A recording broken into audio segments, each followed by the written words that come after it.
అప్పుల బాధలు వెంటాడుతున్నాయా? అయితే 6 JVR వారి జాతిరత్నాలు ధరించండి. హాయ్, వెల్కమ్ టు మనం టీవీ.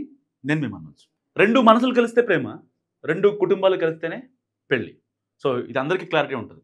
ఏమాత్రం ఇక్కడ కుటుంబాలు కలవకపోయినా ప్రేమించుకున్న ఆ పసి మనసులు ఏవైతే ఉంటాయో అవి లైఫ్ లాంగ్ బాధపడుతూనే ఉంటాయి.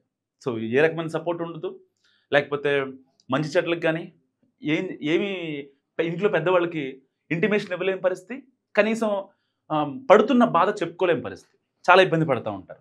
సో ఇలాంటి నేపథ్యంలో గుంటూరులో ఒక పరువు హత్య జరిగింది.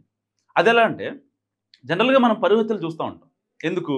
కులం, మతం, ప్రాంతం, లేకపోతే ఇంకేదో తూర్పుగోదావరి జిల్లా అమలాపురం నుంచి చెందిన అబ్బాయి అమెరికా అమ్మాయిని ప్రేమించాడనో ఇలాంటి కొన్ని మనం గమనిస్తూ ఉంటాం. కానీ ఈ పరువు హత్య, గుంటూరులో జరిగిన పరువు హత్య మాత్రం చాలా డిఫరెంట్. ఈ క్రైమ్ ప్యాటర్న్ చాలా డిఫరెంట్. ఆ అబ్బాయి పొట్టిగా ఉన్నాడు అనే ఒకే ఒక్క రీజన్తో ఆ అబ్బాయిని చంపేశాడు వాళ్ళ బామ్మర్ది, సొంత బామ్మర్ది. బామ్మర్దులు బతుక్కోరతారంటారు కదా. సో ఇక్కడ బామ్మర్ది మాత్రం బతుక్కోరలేదు. చెల్లి కాళ్ళకి ఉన్న పారాని ఆరకముందే 10 రోజులు పెళ్ళి, 10 రోజులైంది జస్ట్ పెళ్ళి అంతే. ఆ పారాని ఆరకముందే ఆ అమ్మాయి పసుపు కుంకాలు కంప్లీట్గా తుడిచేసిన పరిస్థితి సొంత అన్నయ్యే, ఎవరో కాదు. సో కట్ చేస్తే గుంటూరులో ఈ గణేష్ అనే వ్యక్తి నివాసం ఉంటున్నాడు. ఒక అవుట్ సోర్సింగ్ ఎంప్లాయీగా కూడా గవర్నమెంట్ సెక్టర్లో మనోడు పనిచేస్తున్నాడు. దాదాపుగా నెలకి ఒక 20,000 శాలరీ సంపాదిస్తున్నాడు గణేష్. అంత బాగానే ఉంది. సో మనోడు ఏజ్కి వచ్చాడు, పెళ్లి చేయాలి అని చెప్పి వాళ్ళ డాడీ డిసైడ్ అయ్యారు. సో ఎలాగూ గుంటూరులోనే టౌన్లోనే మనోడు ఉంటున్నాడు కదా, ఇంకా హైదరాబాదు బయటికి పంపించే ఆలోచన లేదు మనోడిని.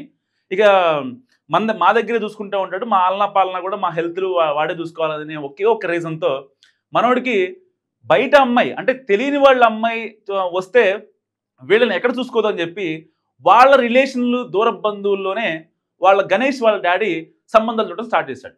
కట్ చేస్తే దూర బంధువులు వీళ్ళు.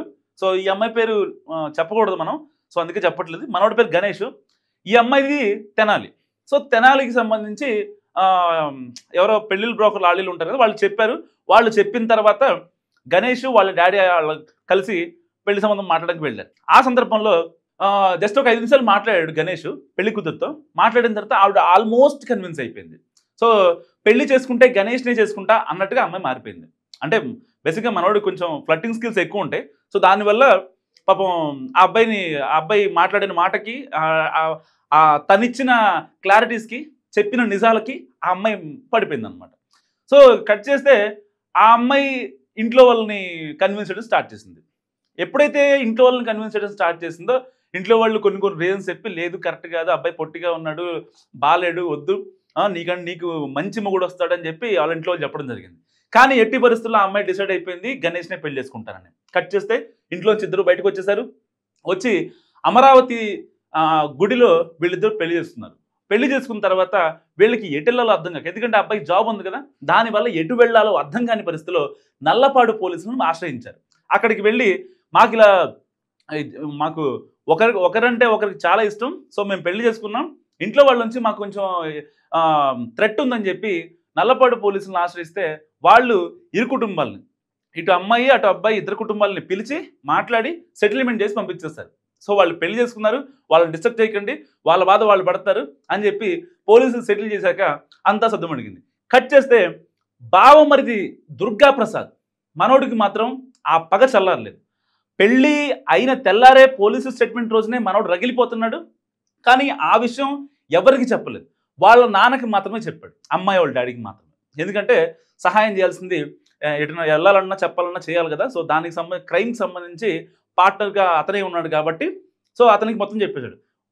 గణేష్ నాకు నచ్చలేదు, అంటే వాళ్ళ బావ, పెళ్లి కూతురు వాళ్ళ తమ్ముడు అనమాట. సో గణేష్ నాకు నచ్చలేదు, పొట్టిగా ఉన్నాడు అని ఒకే ఒక్క రీజన్, అరే పొట్టోడు అని చెప్పి దుర్భాషలాడుతూ కూడా ఆయన్ని నిన్ను చంపేస్తానన్నాడు.